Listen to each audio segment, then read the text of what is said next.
Our difficulty, as I said, is not about the ultimate future. Our difficulty is how to make the heterogeneous mess that we have today take a decision in common and march in a cooperative way on that road which is bound to lead us to unity.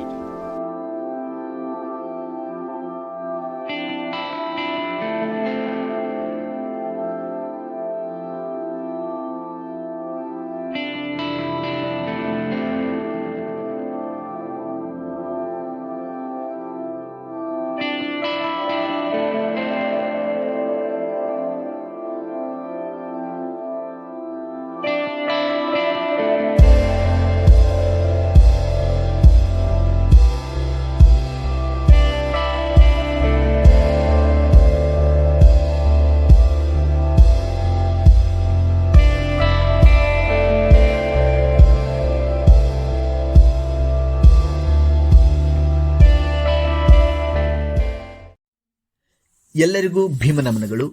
ನಾನು ಅರುಣ್ ಜೋಳದ ಕೂಡ್ಲಿಗಿ. ಇಂದು ಕೇಂದ್ರ ಸರ್ಕಾರದ ರೈತ ವಿರೋಧಿ ಕಾಯ್ದೆಗಳ ವಿರುದ್ಧ ರೈತ ಸಮುದಾಯದ ಹೋರಾಟ ದಿನದಿಂದ ದಿನಕ್ಕೆ ವಿಸ್ತರಿಸಿಕೊಳ್ಳುತ್ತಿದೆ. ಕೊರೆವ ಚಳಿಯನ್ನು ಲೆಕ್ಕಿಸದೆ ರೈತರು ದಿಟ್ಟತನದಿಂದ ಹೋರಾಟ ಮಾಡುತ್ತಿದ್ದಾರೆ. ಕೇಂದ್ರ ಸರ್ಕಾರ ಇನ್ನೂ ಈ ರೈತ ವಿರೋಧಿ ಕಾಯ್ದೆಗಳನ್ನು ವಾಪಸ್ ತೆಗೆದುಕೊಳ್ಳುವ ಲಕ್ಷಣಗಳು ಕಾಣಿಸ್ತಾ ಇಲ್ಲ. ಬಹುತೇಕ ದೃಶ್ಯ ಮಾಧ್ಯಮಗಳು ಸುಳ್ಳು ಸುದ್ದಿಗಳ ಮೂಲಕ ಹೋರಾಟದ ದಿಕ್ಕು ತಪ್ಪಿಸುವ ಕೆಲಸ ಮಾಡುತ್ತಿವೆ. ಹಾಗಾಗಿಯೇ ಈ ಮಾಧ್ಯಮಗಳನ್ನು ನಂಬಿಕೊಳ್ಳದಂಗೆ ಹೋರಾಟಗಾರರೇ ಸ್ವಂತ ಯೂಟ್ಯೂಬ್ ಚಾನೆಲ್ ಅನ್ನು ಓಪನ್ ಮಾಡಿ ಅದರಲ್ಲಿ ರೈತ ಹೋರಾಟದ ಕಾವನ್ನು ಇಡೀ ದೇಶಕ್ಕೆ ವಿಸ್ತರಿಸಿದ್ದಾರೆ. ಈ ರೈತ ಹೋರಾಟಕ್ಕೆ ಪೂರಕವಾದ ಒಂದು ಘಟನೆಯನ್ನ ಈ ದಿನದ ಅಂಬೇಡ್ಕರ್ ಓದು ಸರಣಿಯಲ್ಲಿ ಓದಲಿದ್ದೇನೆ.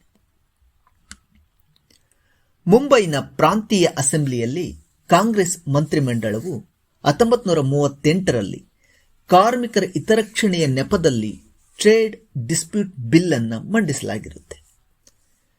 ಈ ಬಿಲ್ ವಾಸ್ತವದಲ್ಲಿ ಕಾರ್ಮಿಕರ ಹಿತರಕ್ಷಣೆಗಿಂತ ಕಾರ್ಮಿಕರಿಗೆ ಶಾಪವಾಗುವಂತಿರುತ್ತೆ. ಹಾಗಾಗಿ ಇದನ್ನು ವಿರೋಧಿಸಿ ಕಾರ್ಮಿಕರು ದೊಡ್ಡ ಮಟ್ಟದ ಮುಷ್ಕರವನ್ನು ಕೈಗೊಳ್ತಾರೆ. ಆ ದಿನ ಅಂಬೇಡ್ಕರ್ ಆಡಿದ ಮಾತುಗಳು ಇಂದಿನ ರೈತ ಹೋರಾಟದಲ್ಲಿಯೂ ಆಡಬಹುದಾದ ಮಾತುಗಳಂತಿವೆ.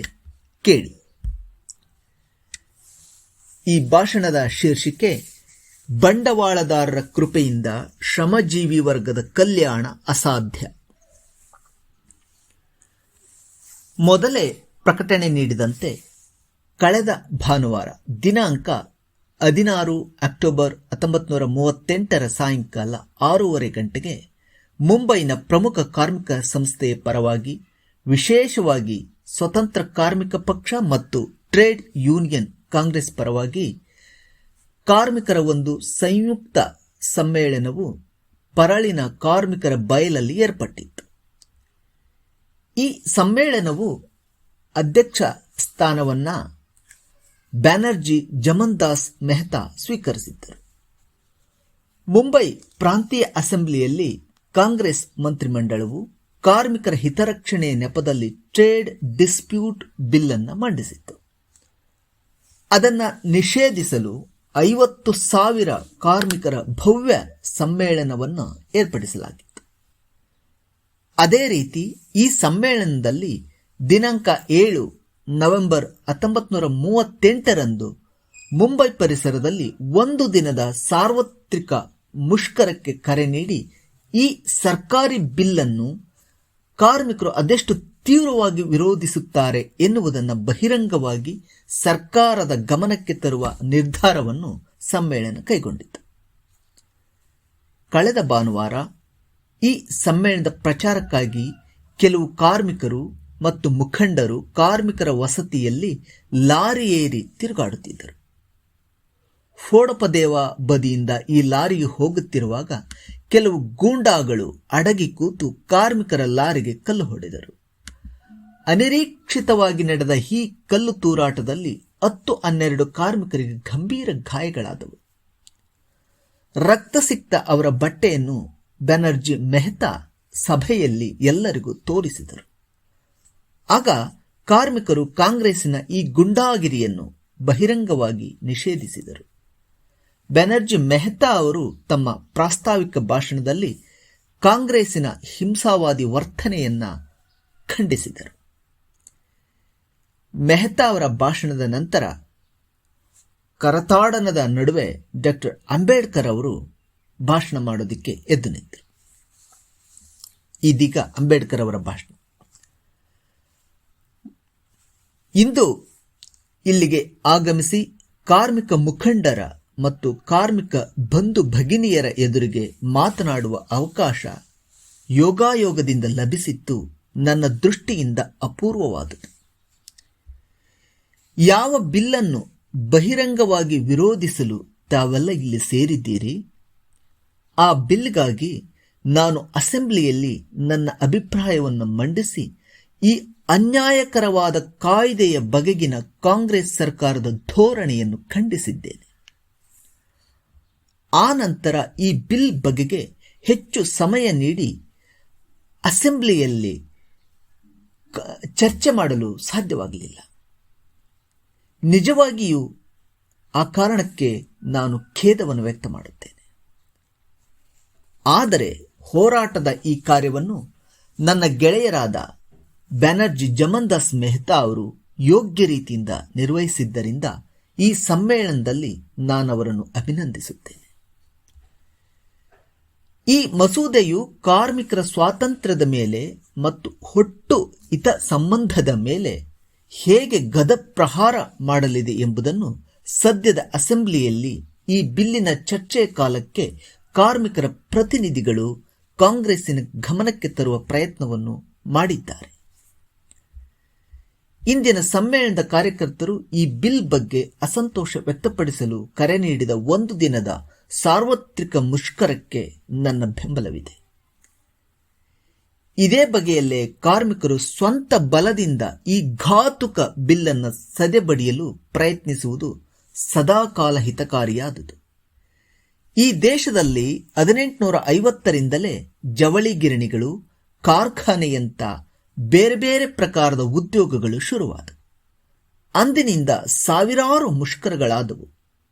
ಆಗ ಅವರ ಈ ನ್ಯಾಯಯುತವಾದ ಹೋರಾಟದ ಬಗೆಗೆ ಯಾರೂ ಅಡ್ಡಿ ಆತಂಕವನ್ನು ಉಂಟು ಮಾಡಲಿಲ್ಲ. ಗುಲಾಮಗಿರಿಯ ಮೇಲೆ ಬೆಳಕು ಬೀರುವ ಮುಷ್ಕರದಂತಹ ಅಥಾರವನ್ನು ನೌಕರಶಾಹಿಯು ಸತ್ತೆಯ ಬಲದಿಂದ ಕಸಿದುಕೊಳ್ಳುವ ಪ್ರಯತ್ನವನ್ನು ಮಾಡಿರಲಿಲ್ಲ. ಆದರೆ ಇಂದು ಕಾರ್ಮಿಕರ ಬೆಂಬಲಿಗರು ಎಂದು ಕರೆಸಿಕೊಳ್ಳುವ ಗುಲಾಮಗಿರಿಯನ್ನು ಧಿಕ್ಕರಿಸಿ ಸ್ವಂತದ ಬಡಾಯಿಯನ್ನು ಕೊಚ್ಚಿಕೊಳ್ಳುವ ಕಾಂಗ್ರೆಸ್ಸು ಅದರ ಮುಂಬೈ ಅಸೆಂಬ್ಲಿಯ ಮಂತ್ರಿಮಂಡಲದವರಿಂದ ಈ ಉಜ್ವಲ ತತ್ವಕ್ಕೆ ಮಸಿ ಬಳಿದು ಟ್ರೇಡ್ ಡಿಸ್ಪ್ಯೂಟ್ ಬಿಲ್ನಂತಹ ಕಪ್ಪು ಕಾನೂನನ್ನು ಕಾರ್ಮಿಕರ ಗೋಣಿನ ಮೇಲೆ ಹೇರುತ್ತಿದೆ. ಯಾವುದೇ ಸರ್ಕಾರ ಜನರಿಗೆ ಇಷ್ಟವಾಗದ ಕಾನೂನು ರೂಪಿಸಿದರೆ ಅದರ ಪ್ರತಿಕಾರ ಮಾಡಲು ಅಸಹಕಾರದಂಥ ಹೋರಾಟವನ್ನು ಶುರು ಮಾಡುವುದು ಅಗತ್ಯವಾಗಿದೆ ಎಂದು ಕಾಂಗ್ರೆಸ್ಸಿನ ಪಂಚಪ್ರಾಣವಾದ ಗಾಂಧೀಜಿಯವರು ಯಾವ ಬೋಧನೆಯನ್ನು ಈ ದೇಶದ ಬಂಧುಗಳಿಗೆ ನೀಡಿದರೋ ಅದನ್ನು ಕಾರ್ಮಿಕರು ಗುರುವಿಗೇ ತಿರುಮಂತ್ರ ಎಂಬಂತೆ ನ್ಯಾಯಯುತವಾಗಿ ಬಳಸಿಕೊಂಡರು. ನಾನು ಈವರೆಗೆ ಈ ಪ್ರಶ್ನೆಯ ಬಗೆಗೆ ಶಾಂತವಾಗಿ ಯೋಚಿಸಿದ್ದೇನೆ. ಅದರ ಮೇಲಿಂದ ಸಾರ್ವತ್ರಿಕ ಮುಷ್ಕರದಿಂದಾಗಲಿ, ನಿಷೇಧಾತ್ಮಕ ಸಭೆಯಿಂದಾಗಲಿ ಅಥವಾ ಪ್ರತಿಭಟನಾ ಮೆರವಣಿಗೆಯಿಂದಾಗಲಿ ಶ್ರಮಿಕರ ಸರ್ವಾಂಗೀಣ ಪ್ರಗತಿಯ ಹಿತಾಸಕ್ತಿಯ ಪ್ರಶ್ನೆಯನ್ನು ಬಗೆಹರಿಸಿಕೊಳ್ಳಬಹುದು ಎಂದೆನಿಸುವುದಿಲ್ಲ. ಅದಕ್ಕಿಂತ ಅಧಿಕ ಮಹತ್ವದ ಕೆಲಸ ಮಾಡದೆ ನಿರ್ವಾಹವಿಲ್ಲ. ಈ ಕಾರ್ಯವನ್ನು ಮಾಡಲು ಕಾರ್ಮಿಕರು ಬೇರೆ ಯಾವುದೇ ಪಕ್ಷದ ನೆರಳಲ್ಲಿ ತಮ್ಮ ಚಳುವಳಿಯನ್ನು ಶುರು ಮಾಡುವುದಕ್ಕಿಂತ ಸ್ವತಂತ್ರ ಪಕ್ಷವನ್ನು ಸ್ಥಾಪಿಸುವುದರಲ್ಲೇ ನಿಜವಾದ ಹಿತಾಸಕ್ತಿ ಅಡಗಿದೆ. ನನ್ನ ಹಲವು ಗೆಳೆಯರು ಕಾಂಗ್ರೆಸ್ನಲ್ಲಿ ಶಾಮೀಲಾಗುವಂತೆ ಕಳಕಳಿ ಉಪದೇಶ ಮಾಡುತ್ತಿದ್ದಾರೆ. ಆದರೆ ನಮ್ಮ ಹೋರಾಟವನ್ನು ನಮ್ಮ ಸ್ವಂತ ಕಾಲ ಮೇಲೆ ನಿಂತೇ ಮಾಡಬೇಕಾಗಿದೆ. ಪರರ ಬಳಿ ಭಿಕ್ಷೆ ಬೇಡಿ ಯಾರದೇ ಆಗಲಿ ಯಾವ ಕಾಲಕ್ಕೂ ಕಾರ್ಯ ಪೂರ್ತಿಯಾಗಲಾರದು. ಸ್ವಂತ ದಿಟ್ಟ ದಿಟ್ಟತನವೇ ನಿಜವಾದ ಮಾರ್ಗದರ್ಶಕ ಶಕ್ತಿಯಾಗಿರುತ್ತದೆ. ಆದ್ದರಿಂದ ಬಂಡವಾಳದಾರರ ಕೃಪೆಯಲ್ಲಿ ಬದುಕುವ ಕಾಂಗ್ರೆಸ್ಸಿನಿಂದ ಎಂದೂ ಶ್ರಮಿಕರ ಕಲ್ಯಾಣವಾಗಲಾರದು. ಆ ಕಾರಣಕ್ಕಾಗಿ ಸಂಪೂರ್ಣ ರಾಜಕೀಯ ಸತ್ತೆಯನ್ನು ಹಸ್ತಗತ ಮಾಡಿಕೊಳ್ಳಲು ಕಾರ್ಮಿಕರೆಲ್ಲ ಸೇರಿ ಸ್ವತಂತ್ರ ಪಕ್ಷದ ಧ್ವಜದ ಅಡಿಯಲ್ಲಿ ದಿಟ್ಟತನದ ಹೋರಾಟ ಮಾಡುವ ಅಗತ್ಯವಿದೆ ಎಂದು ಅಂಬೇಡ್ಕರ್ ಅವರು ತಮ್ಮ ಭಾಷಣವನ್ನು ಮುಗಿಸ್ತಾರೆ. ಈ ಹೊತ್ತು ರೈತ ಹೋರಾಟದ ಹಿನ್ನೆಲೆಯಲ್ಲಿ ನೋಡಿದರೆ ಬಂಡವಾಳದಾರರ ಕೃಪೆಯಿಂದ ಯಾವುದೇ ರೈತರ ಕಲ್ಯಾಣ ಆಗುವುದಿಲ್ಲ ಅನ್ನೋದನ್ನು ಅಂಬೇಡ್ಕರ್ ಮಾತನ್ನು ಇವತ್ತು ಕಾರ್ಮಿಕರು ಅನ್ನುವ ಪದದಲ್ಲಿ ನಾವು ರೈತರು ಅನ್ನುವ ಪದವನ್ನು ಸೇರಿಸಿದರೆ ಬಂಡವಾಳದಾರರ ಕೃಪೆಯಿಂದ ಯಾವ ರೈತರ ಕಲ್ಯಾಣ ಆಗೋದಿಲ್ಲ. ಹಾಗಾಗಿ ರೈತರೆಲ್ಲರೂ ಒಟ್ಟಾಗಿ ಸ್ವತಂತ್ರ ರಾಜಕೀಯ ಪಕ್ಷ ಮಾಡಬೇಕು ಅನ್ನುವ ನೆಲೆ ಅಂಬೇಡ್ಕರ್ ಅವರ ಈ ಮಾತುಗಳಿಂದ ನಾವು ಅರ್ಥ ಮಾಡ್ಕೋಬೇಕಾಗಿದೆ ಅಂತ ಹೇಳ್ತಾ ಈ ಸರಣಿಯನ್ನು ಮುಗಿಸ್ತಾ ಇದ್ದೇನೆ. ನಮಸ್ಕಾರ.